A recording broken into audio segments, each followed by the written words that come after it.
Welcome to Chew the Chat Podcast.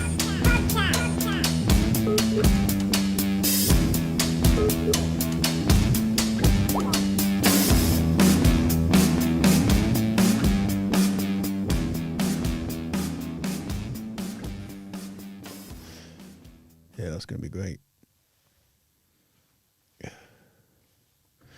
Okay, well, what I wanted to do, Aidan, I wanted to do the Ramble Chat, which we talked about, which is an excuse for me to kind of release a little bit. And also, I wanted to talk about what I've been doing in my life, in my personal life, to try and just help cope with basically being a human. Do you know what I mean? Yeah. Like, COVID's obviously been mental. Having children, having a family, having a job, having bills, having fucking just loads of things to do all the time. So, as listeners and viewers of this podcast know by now, we like to ask questions of our guests about upbringing. You know, how was life growing up? What was the trajectory that was set? What were the bonds? What were the connections? And what does that mean as you grow up and you start to download your own interpretation of the world and your path and who you are? And for me, it's been a mad couple of years. It's been a really transitional couple of years with my wider family, my siblings and my parents who divorced when I was young, and having my young children who are now 6, 5 and 3. And I've moved across the world at the beginning of those children being born, sort of 5, 6 years ago, and back. Left one parent, went to the other parent, and tried to kind of pick up the slack and find out a bit about my dad. And it was weird, as I'd just become a dad. And in coming back, it was apparent to me that patterns, like recognising the patterns of the generation before us and the generation before them, and what did it mean to us? You know, what do we do? What do we run into the same walls? Do we try and steer our ship on the same track, or do we you know, try and make our own way? And it's been a strange couple of years. And in the last year, in fact, since the lockdown, one of the things that I've found is a friend, David McGregor, from one of the early episodes. He did some work for me in a day job.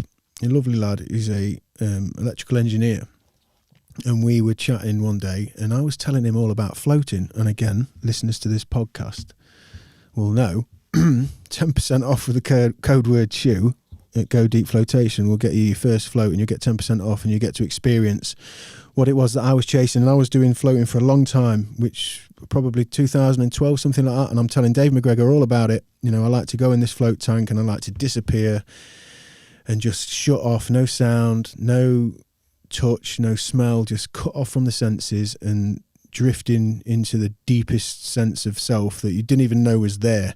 You know, you might have an idea in those moments when you're drowsy and you sleep, you know, and you're at peace and you can kind of drift lucidly to a degree. You know, as you're going into dream, you can feel it and you can still sense, but you're drifting off into a part of yourself that's, you know, locked off most of the time. And floating kind of gives me that feeling and memories and lots of things I've talked about for people who listen to the audio versions of the podcast and the intros when I'm advertising Go Deep.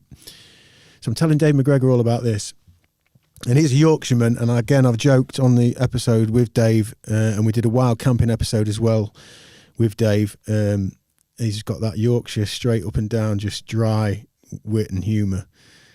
And he just said to me, he says, yeah, that sounds great. He says, I just go off to the woods on my own for a couple of days. And I said, on your own to the woods? He said, yeah. He said, I just pack a bag and, you know, I'll just go off to the woods or up the mountain, he said, you know, and I'll just sit and, you know, that'll be it. I might have a beer, I might have a smoke, I might not do anything, I might just have a little bit of food, but I'll just sit and just be out in nature, hike, and have a nice, bit of solidarity. And I thought, wow. And as he's telling me about it, I'm realising that I'm kind of seeking that in the float. And again, the float is a completely different experience, essentially, because it's a 1 hour or a 90-minute situation, or longer if you decide to go longer. And it's kind of a more compact experience. You know what you're doing, and there's all sorts of other benefits in the way of alleviation and gravity and physical and all those things. But essentially, at the core of it, it's the same thing. It's disconnecting from the noise, disconnecting from the constant, the constant having to process just all the data and everything that's coming towards us. And excuse me, as he was explaining what he was doing, it was becoming more apparent to me, like packing that bag and wandering and hiking up the mountain and trekking through the stream, and then checking you've got enough water, and pitching your tent and cooking a bit of meat and over a raw fire that you've made. I started to think, wow, that's something I've got to try. I've got to try that. So I said to him, take me out. Next time you're going somewhere, I'll be up for coming with you. Give me a shout. He said he had kit I could borrow. And a couple of weeks, maybe a month passed by, and he gave me the call. I'm going somewhere local. Do you fancy it? I said, yes, I do. So he gave me some gear. We went locally to the woods, of which you can hear that episode. I think it's episode... You might have to do a bit of work here, Aidan. I think it's episode 14 of Chew the Chat podcast. I think it's episode number 14. I basically just used my phone, a phone memo, because we were chatting away, and it was the environment, we talk about this a lot on the podcast, the environment dictates so much. Is that it there, look? Child's Play, episode 16. So it's episode 16. Yeah, that's a picture from... we just stepped in a couple of mosquito nets, actually. We just had a mosquito net each. I couldn't believe it when he got it out. I said, I'm staying in that all night. I can see everything. And all those strange things that you first think happen. You think, well, what do you mean I'm going to... you don't think of it. I'm in the woods and I'm going to just be asleep looking at the woods. It was weird, but what a wonderful experience it was. It was beautiful, and it really opened my eyes. And I put my phone on because we were having such a deep conversation, and as I was saying there, the environment does cultivate so much, and this conversation was going deep, and I just whacked the record on the memo. I didn't tell Dave. I forgot about it because we'd been smoking the old CBD and a couple of IPAs, which, again, people watching this podcast, lately I seem to be having a beer every time we're doing it, but we're doing them in the evening just before the weekend, and that's why. But yeah, we had a lovely conversation, recorded it, and that was it. Went to bed, woke up in the morning, I was hooked. I said to him, thank you so much for the experience. And he was buzzing as well, because he said some people just don't take to it, and I've taken people out, and it just, it just doesn't click for whatever reason, but it clicked for me, and that was it. I was buying gear, go outdoors, getting all the bits and bobs, took my family back to that place in the woods. We had a lovely time, and I guess where I'm going with this is that seeking to quieten the noise, to find some self, to some ownership, some sovereignty of your own thoughts without having to process them against the constant backdrop of just the madness and the speed of the modern world. And it reminds me of the float, but it's this quite literally just so much more texture. You sat on the earth, the leaves, the blow of the grass, the creak of the trees, knowing that have we got enough water? We've got, there's 5 of us, 3 children, we're going to be here for blah, blah, blah, blah. Have we got enough water? Yeah, we've got enough food. Is the tent in a position where it's not going to blow away? Are we covered if we get bad weather? And it was amazing with the family, just seeing the children just playing. There's no screens, there's no nothing in that environment. There's just literally the nature of the instincts to connect with your environment, and also the nature of nature, and it's beautiful. And I kind of had these visceral feelings, and I said to Dave, I was watching him, I was walking behind him through the woods, and he knows where he's going, and he's chopping his way through bits, and I'm just making sure I keep up, and I've got my bag on my back following him. And it occurred to me, it's like I had a really strong kind of feeling of, not deja vu, but a physical memory of, like, it reminded me, oh yeah, when I was a kid, we used to go off into the woods and we'd be gone for hours, and when you were 8 and 9 and 10, it might be that you're playing soldiers or cowboys and Indians and all these fucking things you're probably not allowed to play in this crazy new world where you can't say words.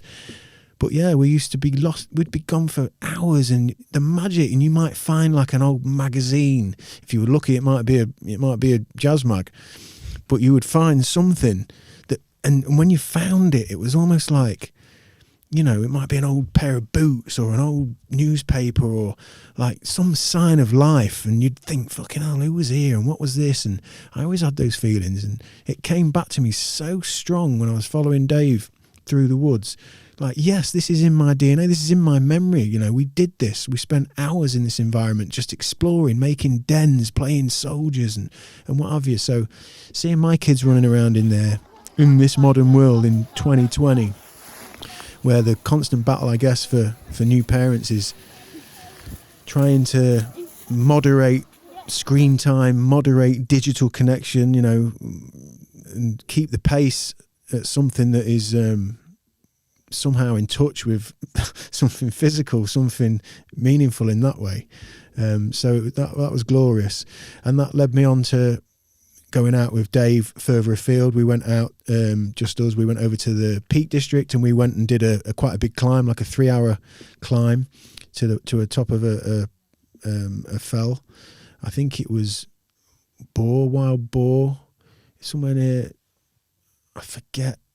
He'll remind me, and that doesn't do anything for you right now, but it was another experience of just, I had another real epiphany following him up. This time we're going up, we're scrambling, we've got to go up rocks, we're going across kind of, at points, just kind of quite a delicate stream, and at other points, quite a strong flowing sort of waterfall-esque, rocky, noisy, we're in a valley.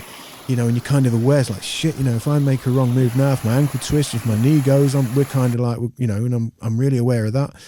But it happens again where I think he forgot his, we kind of got so far up the mountain that we'd gone past the last source of water, and David forgotten that he wanted to fill up his pouch with water. So he said, look, you wait here, I'll go back, I'll fill up. And he had maybe a 20-minute turnaround. So I just sat down.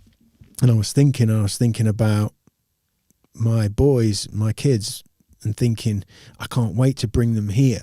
I can't wait to, so they're whatever age they are at the time, 6 and 5. And I'm thinking, right, well, we can probably get so far up and we can camp maybe at that spot there, and we can get in the water, and, and then it led me on to thinking, and then maybe when they're, what'll happen in the future. I'm just having these kind of visions of like how life's moving so quick, and this is while I'm trying to slow down the digital pace and the madness. Even in moments of conscious presence, I look around and it's happening so quick. My son is this tall, like that, he's saying things, it's just crazy. So I'm sat there thinking, yeah, we could come here next week and we'll only get up this high, but it'll be amazing, and we'll camp and we'll go in the water and we'll eat. And then I'm thinking, then I get excited. I think when they get to 10 and 11, we'll get up halfway and we'll be able to see this, and we'll be able to, and then the conversation around the fire will be different, and we'll be talking about going to big school. And then I was having, and almost like the float, sometimes in the float, for people who have done it, and if you haven't, 10% off code word chew, get yourself to go deep flotation. You can fucking visualize and manifest things. And I was having it happen halfway up this mountain while I'm waiting for Dave. And then I could imagine them getting to 15, and the conversation, and and maybe they're meeting girls, and their voices are broken, and we're still around the fire, and all those preceding years have helped to cultivate whatever's happening there, because now maybe in my little mind, these years of going out with Dad and doing a bit of nature stuff and mooching and climbing and building and creating and fires has kind of bonded us in some way. And then I had this sadness come over me. Sadness, yeah, it is sadness in a way, but sadness as an acceptance and an understanding, and actually a trigger to the next stage, which was they're going to be 16 and I'm going to turn around and say, boys, come on, I've got a new place we're going to go up to in the lakes. It's going to be amazing. And they're going to turn around and say, Dad, no, I'm sorry, Dad, but we're going to, you know, the football with Kevin and the lads, and you know, or whatever. They're going to say, no, Dad, not into it. We're doing this. And it kind of thought, fuck, you know, like, yeah, they're not going to need me anymore. They're not going to need us, you know, like, and I don't know if that's me. I don't know if that's me kind of thinking about myself when I was small or little and not really having well, I didn't have it at that point at 15, 16, you know, I think my dad left the UK I think I was 12 or 13 when he left for good, and he was gone for long periods for a couple of years before that. And then we had a stepdad who was amazing, and as we sit here today, I've kind of got two dads, but also it's like I haven't got a dad as well, because you can never really get that close to either. And maybe there's a bit of that in me when I'm thinking, you know, I don't know what I'm fucking thinking, but I got sad when I thought my two boys might not need me. Well, they won't need me. They're not going to need me. They're going to be blokes. They're going to be burly men. They're going to be coming around doing my shopping one day, making sure I haven't fell off the sofa in a puddle of piss. So, yeah, that came over me. But then I guess as the sadness kind of came over, I thought, no, because that's beautiful, because hopefully all of these trips, all of these moments, all of these grains of sand that are going to create that beach, or whatever it is, the pixels in the picture, the strokes on the oil painting, whatever, each one individually, they come together and they create something. And then I was happy again. And then I felt like, no, because that's what this is. And I think that's the battle I'm up against all the time. And we've talked about this, Aidan, a lot. You know, like the existential worry of like, what is it? You know, am I a nihilist? Is there supposed to be something better all the time? You know, we've been kind of herded and conditioned into the idea that we're always aiming at something else. And I'm this getting outside, coming of age, having my own kids, looking back at my upbringing and seeing maybe where things could have been much healthier, and trying to rectify that in this path. I sometimes think, you know, don't look past things, you know, like the moment is now, isn't it? It's the simple, whatever it is, you know, collecting some firewood with your 6-year-old or your 5-year-old coming saying, put me on the rope swing again, put me on the rope swing. Like, this is the moment, it's this. So yeah, in the end that came over me, that was like, no, this is all the right thing. This is what it is. Provide the experiences, be in the experiences, be present, and then one day when they fly, they'll fly whichever direction they go. And, you know, someone told me once, you know, they'll go and it'll break you, but they'll come back. So I had that on the side of this mountain. And then Dave pops up with his Yorkshire humour, and he goes, I said, nice one, mate. Fucking hell, you're mad. Like, you've just gone down and up there twice. And he went, I reckon I've left my shades down there. I said, you're fucking joking me. Tell me you're joking me. And he just goes, they're not on me, are they? I was like, no, Dave. He's like, hold me bag. And he went off again. And this time I sat there and I was just laughing to myself still. And I thought, you know what? Let's put the thoughts to one side, and I had a bag of crisps. So that was that trip. That led me to thinking, you know what? I'm going to go out on my own. And Dave had said to me, you know, it's great going out with friends, and it's great having this one-on-one time, and it's great, you know, hiking and seeing this beauty. He said, but when you're ready and you go on your own, he said, you'll get that real, you know, there's no hiding place. You are, you know, alone with everybody at that point. And that's what I did recently, which is what I wanted to get at here, I guess, in some way or another, which was I went over to Yorkshire on my own, probably 3 weeks ago, something like that, to a place called Malham Cove and Janet's Foss. And it was as Dave said it would be. It was a really strange but wonderful and liberating experience. And again, similarly to the float, I think so many of us are afraid of being on our own. I think we're afraid of our own company, not in a upfront way of I don't like myself or anything like that necessarily. I just think in a way of we are so conditioned, we're so used to the pace, the speed, the madness, the anxiety levels, and to actually stop for long enough that you can feel your decisions, you can feel the trajectory of your decisions, you can feel the truth of your day-to-day, that you kind of, we'll get to that, we'll sort that out, I've got to get this done, I've got to get that. But when you actually stop for long enough and you can really see it, which is what happens in the float, and it seems to be what happens when you're just on your own. And if you're in a beautiful place, great. If you're in a prison cell, and you're having enough introspection to be able to look within, amazing. If you're in nature, and if you've had to work to get to it, if you've had to hike something, if you've had to dig out the map and follow the map and try and, have the anxiety of getting lost, and if I get lost in this direction, if I get lost in that direction, if you've had to work for it, and you've just got enough water and you've got a bag on your back and it's got everything you need, it's got your little tent, it's got your food, there's something really, really holy about it, I'm going to say. It felt amazing. I had a little bit of anxiety because where I went was a lovely, beautiful place. It's a beautiful waterfall. Janet's Foss is a waterfall, and Janet was apparently the fairy who lived in the waterfall and protected it. And it is gorgeous, but there was a lot of people there. I got there at the back end of the day. It was very busy, height of the summer, early or late July, I think. And I was kind of really anxious. I felt like, because my bag was slightly bigger than the average day tripper, I felt like everybody knew I was going to be camping, and it shouldn't be wild camping, and I was having all these strange thoughts going through my head, and I thought, fucking get a grip, man, I'm here wandering around looking at nature with some stuff in my bag. But one guy did say to me, I think I said this to you, Aidan, didn't I was skipping through the little gate from one field to another, and this old boy says to me, he said, you got to be, are you camping?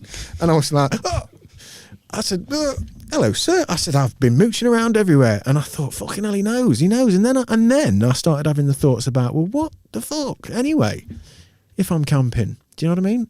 If I'm camping with a 12k sound rig and fucking 700 people and a load of litter, then yeah, I should probably be a bit paranoid, but I'm going to go and leave no trace. No trace. And hopefully I'm basically seeking some therapy for myself just by being on my own. So that was funny. And then eventually I grew some fucking balls and just wandered off and found a little spot while people were still mooching about. I sort of wandered off the track and into the hills, and I ended up thinking, fucking hell, what's going to happen here? What have I done? And I found a beautiful little spot, a beautiful little stream with a little raised mound. Just perfect. And when I looked at it, I thought, there you go, look. Trust, and it'll come. And it came, and then I set up there, and it was beautiful. I made some food. I had all the plans to do I had a little camera with me and a mic, and I had plans to do this there. And it just felt like sacrilege to do that, actually. It felt like, no, I need to be in this moment. This is my first camp on my own. I love this feeling that I've been having of being out in nature and having everything in my bag on my back. I need to, just basically lose myself in this experience. So that's what I did. I took some pictures and took some video footage, as I always do, for my own album, for the kids and for my wife to see where I've been and what I've done and everything. I will use some of that. It's probably in this video now. Who knows what whiz producer Aidan's going to do with it, but it was beautiful. And I just sat and I ate my food and I had a drink, and I was in the stream, and I wandered to the top of the mountain, and I watched the sunset, and I just thought about things, and just being on your own. It's not the easiest thing in the world to do. It is not the easiest thing in the world to do when you are really on your own. and I'm loving it, and it's done me the world of good. And specifically the places I've been choosing to go have had bodies of water, so this one had the waterfall. So in the morning I packed up. That's my campsite there. I don't know, 6, I think I got up maybe 5:30. Packed up. No trace. I was done wandering off for like 6:05. Mooch across there, up there, down there into that little lane towards the waterfall. And I'd bought a little thermometer. I don't know how accurate it is, but it had good reviews. Amazon, check them out. They're on the internet. Yeah, I checked the water, and I think it was something like 10.4 degrees. Now, I didn't know anything about water temperature. I didn't read any of this before I went. I thought, 10.4, that's not bad. Took me clothes off and everything, and wandered in there, and it's not too bad on the old feet. It's not too bad on the legs. It's not too bad when you get up to kind of groin height. I thought, yes, it's not too bad. And then as you keep going, sort of you get up to kind of shoulder height and you drop yourself into the neck. I thought, whoa, Jesus, the bite on your skin. I mean, it's almost as if it's hot. Oh, John, it's fast. There we go, look. Occasionally used by all-weather wild swimmers. Ah, yeah, it is, yeah. Yeah, friend, in fact, Savannah Morris, episode number 20, I think. She'd been there, and I saw on her Instagram. God, I nearly said IG there. Fucking, what is happening to me? Yeah, I saw she'd been there, and it looked gorgeous, and she camped right at the side of the waterfall, and she told me where it was and pointed me in the right direction, so that's where I went. And it is beautiful. And in there, literally, you can jump. I've seen people jumping. You can go to the edge at the top of the waterfall and jump right into the main pit of it. There's, Malham Cove. That's beautiful. But yeah, I just got in, and once you get under the water, the fucking hell, the bite. And I did, I've been a fan of the Wim Hof movement, but Wim himself is he's just a bag of energy, man. Super interesting guy. If you don't know Wim Hof, you should check him out. He was he's been rewriting physics in the books for a number of years now, using his breathing techniques and the immersion of cold, and it's fascinating. And he's a Dutch guy. He's super interesting, and he's very, very kind of left field and just fun. And he's had the scientists wire him up, and it's all, I think he's got something like 26 world records in the Guinness. Yeah, that's it. Look, he's a super dude, and keep an eye on him. And I've adopted cold showering from him anyway. So get in this cold water, and I think, right, I can do this. I cold shower every day. I can do this. And I think I maybe did not even a minute. Maybe I did 50 seconds, something like that.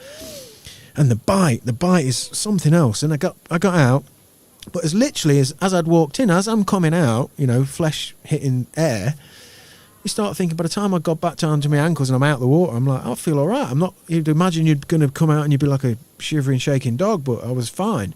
So I actually went back in thinking, I'm kind of acclimatised now. This is cool. So I went back in and went straight in for kind of a stroke, and nearly fucking had a stroke because I was even colder than the first time.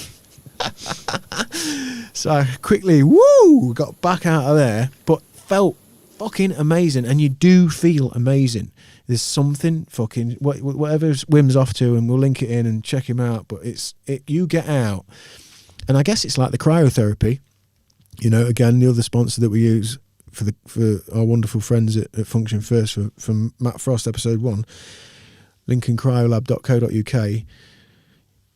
You're 3 minutes in a cryo chamber, and something happens. You as far as I don't know the science, and maybe you can pull something up, Aidan, but as far as I know it, when the body temperature gets taken below a certain point, it goes into shock mode, and you're into like, shit, we're going to shut down now. So blood to the vital organs, and we're into kind of automatic pilot mode and survival mode. That's as much as I can sort of muster from what I've read. And in doing that, when the blood recirculates, it kind of expels dead cells and, fatigue cells and weak cells and, yeah. It's something else, and you just feel fucking great. Your energy's up. So I capped it off with that, and it was amazing. And I must have been dressed again and out of there, and I headed back up to my vehicle, which was parked, and it's still only kind of like 6:30 in the morning, and I saw two young girls, maybe in their early 20s, came wandering down, and they got bags on, and they cut into where I'd just come out, and I thought, I wonder if they're just literally going for the water. I'm making a coffee, just about to drive back, and next thing I hear is, woo, ah, woo, and these girls are screaming, so they've hit the water, and you can hear them, the echoes bellowing through the woods.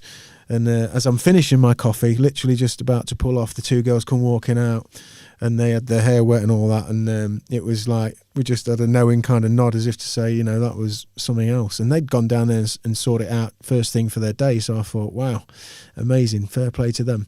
But what a wonderful experience. And driving back home to see the kids, I just couldn't wait to tell Alex and my wife, and tell her, you know, we'll go back there, and maybe just her and I on a camp, and we can go in the water, and just the feelings of reboot, unplugged, disconnected. There's something in it. It was amazing. And I'm so pleased that Dave brought that into my life. I'm so pleased that my family, my wife loves it. The kids love it. It's a real integral part of our health. I'm going to say health. Yeah. Our healthy, trying to apply healthy lifestyle as best we can. You know, it's become a much more recognizable facet of the routine of life for me now, because we are so constantly plugged in and communicating via text and code, and everybody's falling out because of black letters and white space, without context, without timing, without intonation, without feeling, without energy, without touch, without the cold hard energy in a room. Like we're just and it's really helping to bridge some of that's gone missing. So I'm loving it, and we're going to do something, Aidan, aren't we? We're going to take a couple of guests up a mountain where there's water on a hike, and we're going to do a proper podcast. So I did the one with Dave. Like I said, it was just my phone recording, but Aidan's got plans to sort of scale down the rig and take the podcast as it is, like this, sat round, proper mics, with the cameras, with the multicam lit, and have a conversation. You know, we'll minimise it so it's not overtaking the experience of being there. And obviously we're not filming every time we go wild camping, but I think every now and again, certainly this first one, we're going to try this out and see how it goes. And because the conversation that does start popping between friends, you know, there's a theme at the moment on the podcast. We seem to have hit a theme which is kind of born out of what the podcast is in the first place, which is, what is this life? What is this experience? How are we all managing it? You know, but we've gone into kind of the male side of things in the last few episodes, with Ray and with Connor. You know, it's been really interesting hearing guys talk about how vulnerable they are, how they've suffered with depression, how they continue to just try and juggle the expectations of being a man and with what they actually feel in their instincts, you know, and against the culture. And when I've been camping with the guys, it's been that, you know, we get to the top of wherever we've been, and the you know, there's moments when you're hiking in your third and fourth hour up a mountain, when your bag's on your back and you just think, fuck, I just can't be out. This is just too much. I'm broken. My legs can't go. I'm tired. And then you reach that peak and you see the water, body of water, whatever it may be, or the clouds, or just the endless undulation of earth. And then you realise, yeah. And then someone says, right, come on, we're going to get the food on, and we're going to sit, you know, and then you sit and you congregate. And I guess like ancient times, like tribes and whatever else, earning that simple bit of food around a simple fire with some simple shelter, with just a couple of you, with no phones, no traffic, no noise, no anything other than just what is here, the nature. It brings something out, you know, the conversation, the meaning, the feeling is something else. So maybe we might be able to capture some of that, Aidan, and bring that back in an episode. And that's the plan. We're going to give it a whirl. And with Aidan on board, he's got ideas to make it, you know, produce it and make it, try and capture that essence. So we're really looking forward to that. I'm going to shut up because I'll go for fucking ever and ever. So I just wanted to ramble a bit, and that was it. And I'm going to do these every now and again for my own sanity. You know, it's nice to get this out these feelings. And we often chat, Aidan, don't we? Yep. After guests have left, and we'll probably turn the mic on for some of those because he's read more books than I've seen, I think, so he's super interested in that way. But I'm definitely pleased that I'm getting some of this stuff off of my chest and sharing it with you guys, because it is a crazy time. COVID aside, life is so fast these days. We are so lost in the dream that I don't think we'll realise it until much further down the line. So it's good to talk.